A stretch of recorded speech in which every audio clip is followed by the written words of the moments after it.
Я выбрала свой робот-пылесос из-за его самого мощного движка, который только можно сейчас найти. И очень многие задаются вопросом, и очень многие мне задают вопросы насчет использования данного гаджета. Убирает ли он ковры?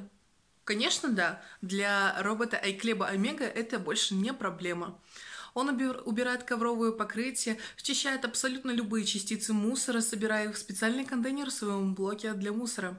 Я его советую всем своим друзьям, я пользуюсь им уже полгода. Он самый простой в использовании, всего 3 кнопки для функционала, для всего функционала.